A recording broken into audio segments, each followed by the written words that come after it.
Okay, today we're going to talk about Pandiatonicism. This is the most difficult of our Unit 3 post-impressionist slash neoclassical techniques to describe. In my last lecture, I talked about these techniques as being a kind of musical surrealism, taking otherwise familiar techniques from the common practice period and altering something essential but leaving in something essential so that they sound familiar but they're a little off. And there's a certain delight in that, dislodging an ingredient that we considered essential from something we're familiar with, and yet experiencing the that thing still being recognizable or cogent or something. It has a certain pleasure to it. Now, so it's very different from, the free atonality where the attempt was a little more utopian to try to really discover hitherto unknown or unexploited pitch relationships. So anyway, let's talk about Pandiatonicism. Again, hard to define, but if I were to try to define it, I would say, or at least work around it, I would say it's the idea of using the 7 tones of a transposition of the diatonic collection. That would be the white keys of the piano, but sort of ignoring or defeating the tendencies of pitches in that collection. Of course, we know that this collection, unlike the symmetrical collections we looked at in the last lecture, this collection is asymmetrical, and so it has a tendency toward hierarchies. And so that's why, we have this tendency to gravitate to certain pitches. And, some of that is contextual, and some of that seems to be a little bit, conditioned by the structure of this collection.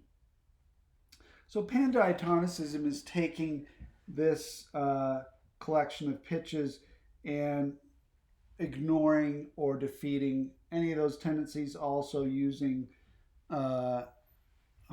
chords that are not triads, deliberately avoiding triads, not resolving intervals that should resolve,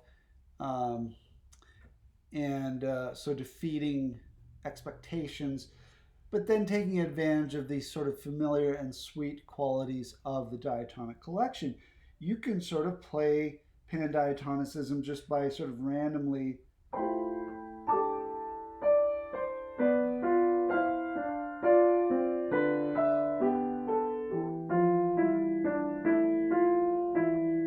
okay, that little improvisation, I tried to do it without looking and without feeling for the black keys so that I didn't know where I was on the keyboard. That's one way to very simply simulate Pandiatonicism. So it's kind of like atonality superimposed on the diatonic collection instead of on the chromatic collection. So it's an interesting idea, and it's kind of easy to compose this way.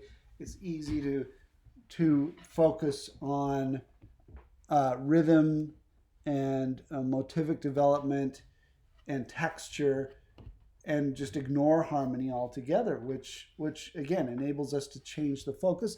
And it's an easy way to arrive at new sonorities. Again, this is in the context of composers from, let's say, the 1920s and 30s especially, but even up till today, and still get, sounds that are appealing in a certain way to certain people, to most people, I would say. Okay, well, I want to play for you.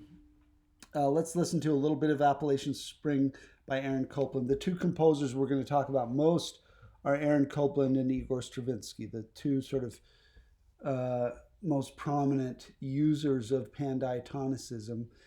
Let's listen to a little bit of the beginning of Appalachian Spring. Now you'll notice that this score version for 13 instruments, the original version written for the Martha Graham Company, I don't remember what year it was composed, 1930s, I think.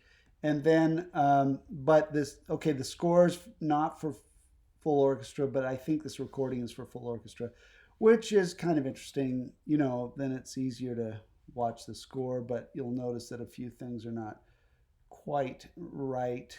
But anyway, notice how Copland creates texture and sonority while sort of bracketing the concept of triadic harmony and certainly functional harmony.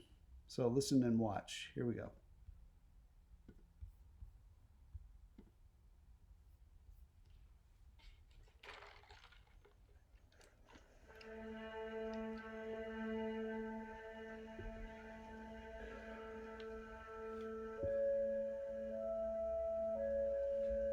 You'll notice with B-flat clarinet, it's written a whole step higher than it sounds.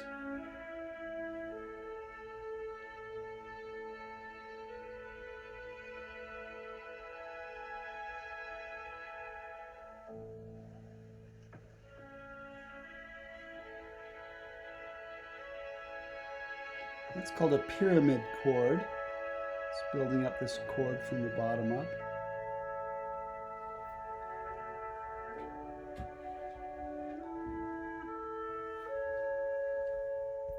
So you notice that the pyramid chord, something like this, kind of like a A major chord, but lots of vacs.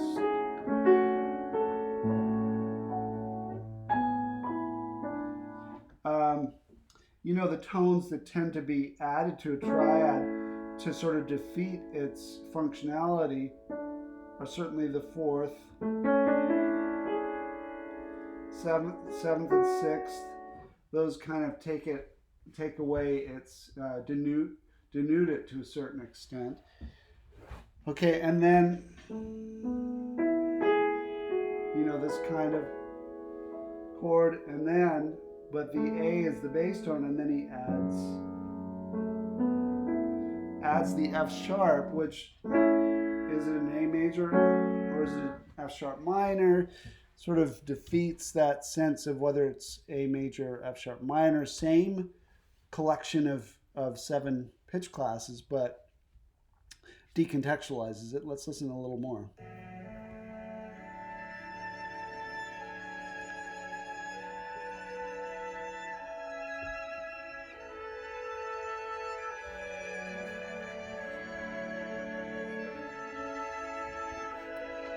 So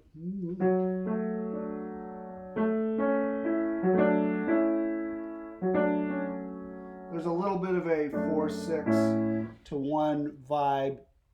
So again, this is another reason why pandiatonicism is very tricky to talk about, because there's very little pure pandiatonicism.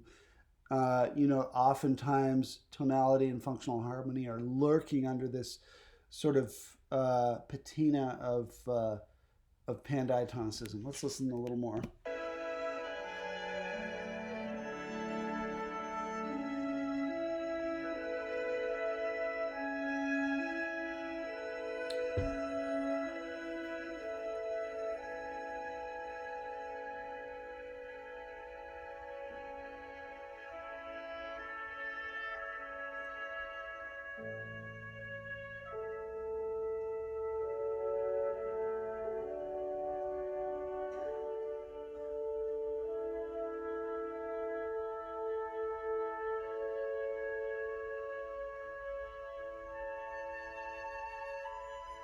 I've never seen the ballet for this, but if I'm recalling correctly, this is a husband and wife in the country in the Appalachians, mountain people waking up and getting ready to do their work, or something bucolic like that.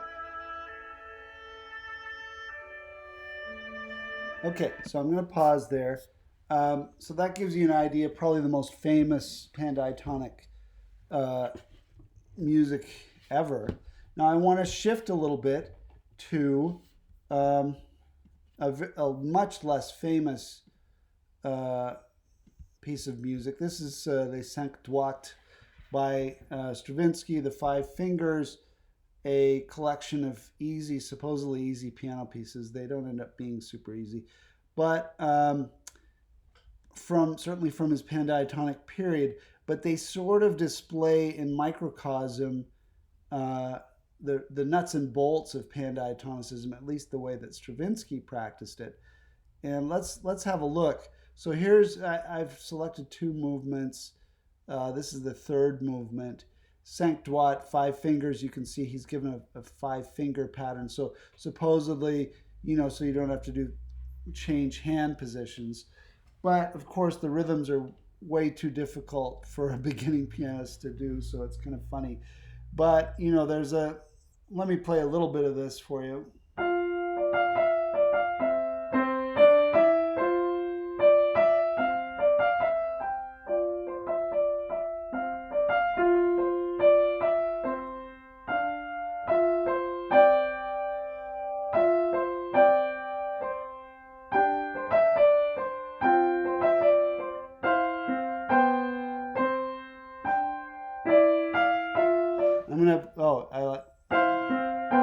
That's the really key bar right there. So again, we don't really know what chord we're in here. That's a little bit of a 2-6-1 vibe,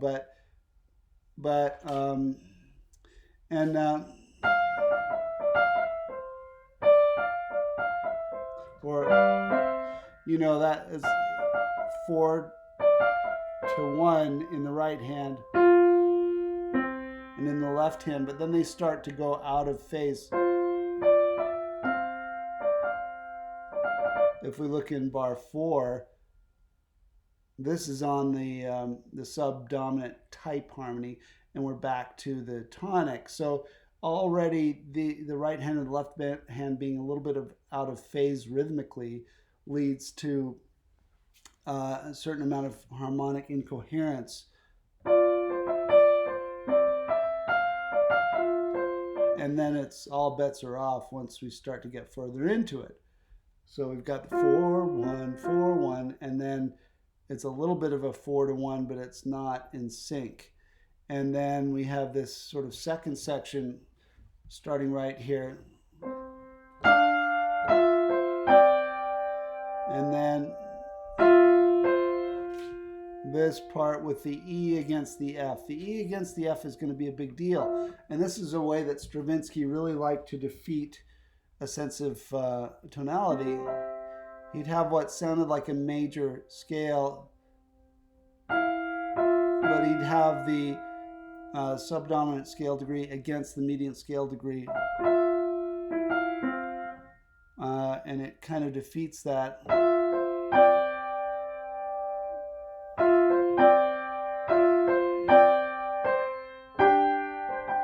Now this part right here is really important because we have this dissonant perfect fourth resolving to another perfect fourth.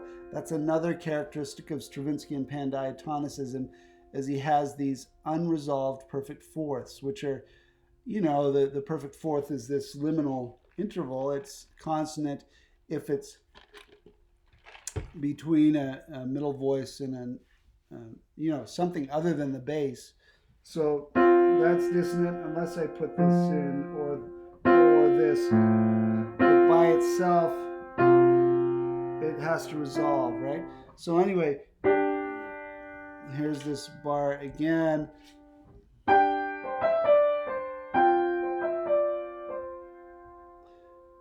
And he has this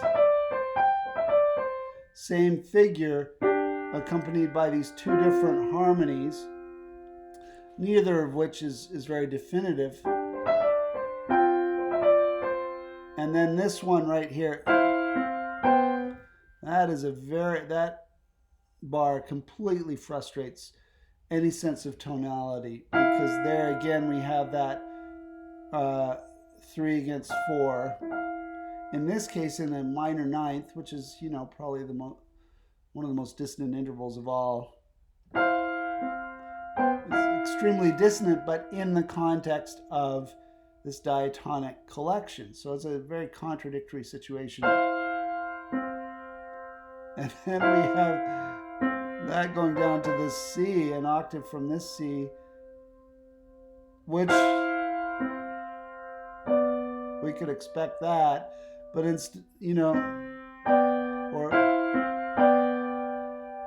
we could expect that going to a 5/6, but instead of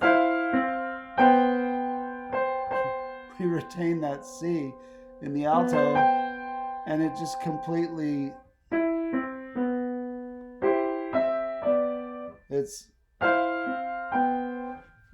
so anyway, and then he does this again and again. He loved this because again, it was very naughty. It was transgressive.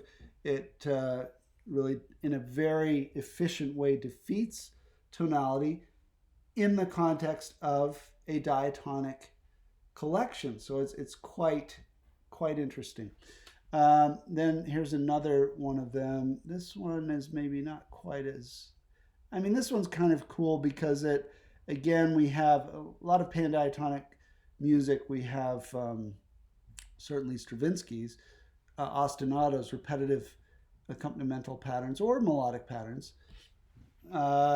This one, let's see, let me play a little bit of this. Oh, there's no C sharp.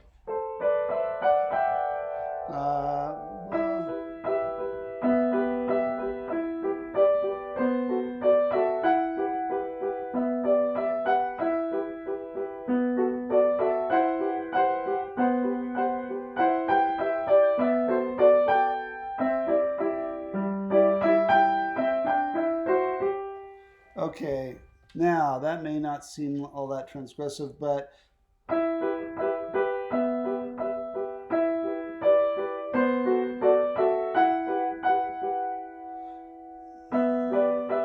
see, this is third complete bar.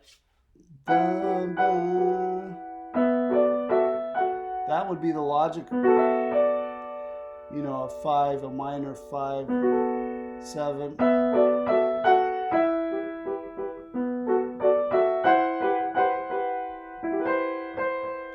Here's, again, the ninth, but then that C, it's an added tone that doesn't feel coherent at all. Again, we might expect, right here,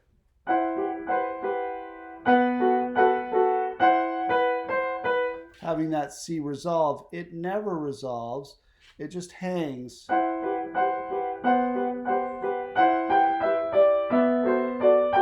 So again, here's an example of going to the 5/7. So that's coherent, but then the right hand does not go along with this 5 at all. This one doesn't. That feels a little bit more like it goes with the 1.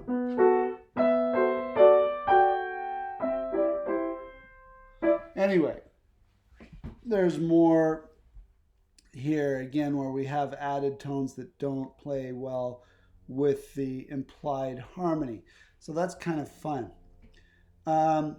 Okay, so let's look at a little bit more. Again, these are sort of extreme and minimalist manifestations of Pandiatonicism in Stravinsky's music, just to kind of give you an idea of the technique. Let's look at pieces that, well, let's build up gradually. Here's a passage from Stravinsky's Serenade in A for piano that Dr. Hicks included in the packet, and you can kind of hear, well, this is just more similar to the Copland passage, a lot more notes drawn from the diatonic collection, but again, Stravinsky's harmony is a little bit more sort of tart and sharp, less sweet. But let's listen to a little bit of this. It's again liminal. It sounds like almost functional harmony, but every time we think we know what's going to happen, he defeats tendencies.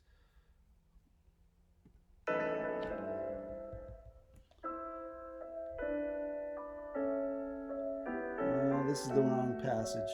Okay, well, I'm going to have to, I'll come back to this. I think this is maybe where we want it.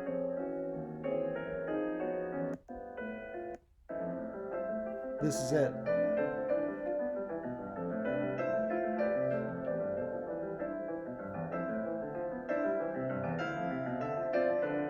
Well, you'll notice we have this broken chordal accompaniment in the left hand. It looks like if it's arpeggiations of the harmonies in the right hand, but it's not. I mean, every chance he gets, he includes notes that are kind of random. They don't fit in with the harmony that's being communicated in the right hand. But again, surrealism. It's almost, it's liminal. Listen to a little.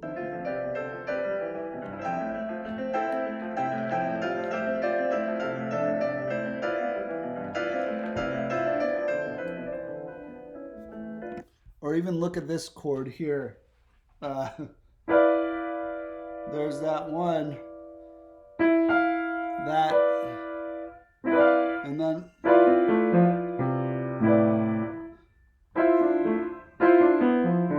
another thing you're going to find is the use of tritones, augmented fourths, as if they're perfect fourths. So sort of ignoring the difference between tritone versions of fourths and fifths and their perfect versions, kind of just sidestepping that issue. Here's a, let's see, somewhat more famous passage, the beginning of, let me see, make sure I have the right one. The beginning of Petrushka, famous pandiatonic passage, a little more like the Appalachian Spring, where we have these sort of sheets of sweet pandiatonic fabric, I guess. Okay, so this is the very beginning of this ballet from 1911, the piece he wrote before Rite of Spring.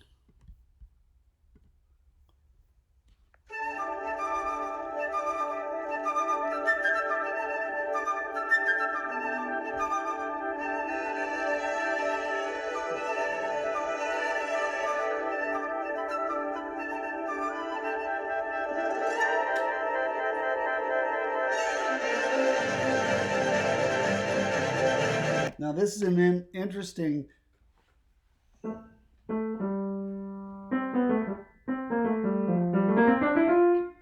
this passage where the basses come in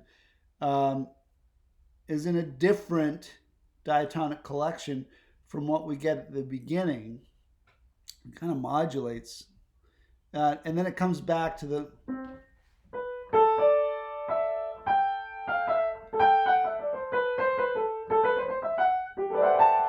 kind of an G major, and then it goes to an F major diatonic collection, and then here we go back to the. No, it's more of a. Anyway, you can see even in the harp, we've got these scales. So he's really making this. Again, this pandiatonic fabric.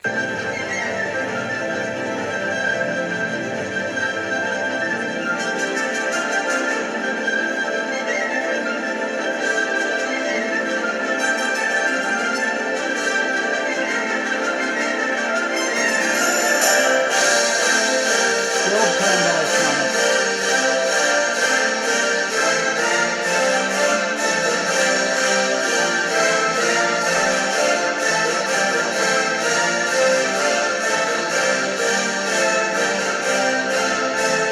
Okay, so at any given moment, very difficult to establish exactly what the harmony, what the chord is, the Roman numeral chord. but we know what what diatonic collection is being used, and it changes a little bit. So it's kind of like these macro harmonic progressions, which is kind of interesting. Here's another later passage from Petrushka. The Let's see. Okay, let's listen to a little bit. This is another very famous. Well, this is not what I wanted. Okay, I may have lost that one. Let's see. I thought I had. I had it queued up. Blah blah blah. Here it is.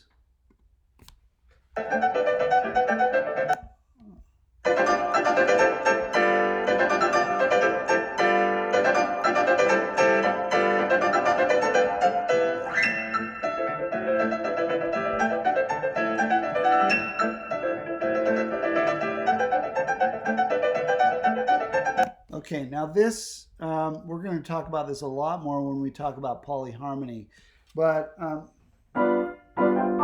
it's hard for me to play this one. My hands aren't big enough.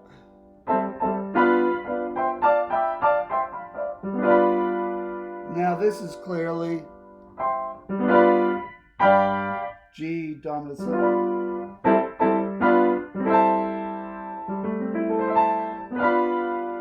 So, but there's so many extra notes, added notes, that it kind of, it's like these harmonies surrounded by a sort of halo of pandiatonicism. That's one way to look at it. Then when we get to this part, it's a different, again, different collection of different diatonic collection. This part's much more. Here, oops, no, sorry. This part, again, we can kind of hear harmonic progression surrounded by all these added notes. So, yeah, that's basically some examples of pandiatonicism. Let's see if I have anything else. Here's our. Well, yeah, here's from the Hicks packet. This was a page. Slonimsky, this guy that wrote, well, I can't describe him. He was a composer and music theorist, really interesting guy. He's the one that coined the term pandiatonicism, and then he came up with this kind of interesting way of arriving at these pandiatonic chord progressions by turning them upside down. I don't totally get what's going on here. And oh, this is kind of cool. Dr. Hicks has given us some Steve Reich music. So most minimalist music, especially Steve Reich, but also Philip Glass to a certain extent, and Arvo Pärt, their music I think would fit into the pandiatonic category. And here's this passage that you can find lots of recordings of it, 8 lines or octet by Steve Reich, which has kind of similar properties to the Copland and Stravinsky music, but very different, way of unfolding material, gradual change instead of more traditional, passages in phrases and sections, etc. Okay, well, I think that's good for today. We'll talk about other things next time.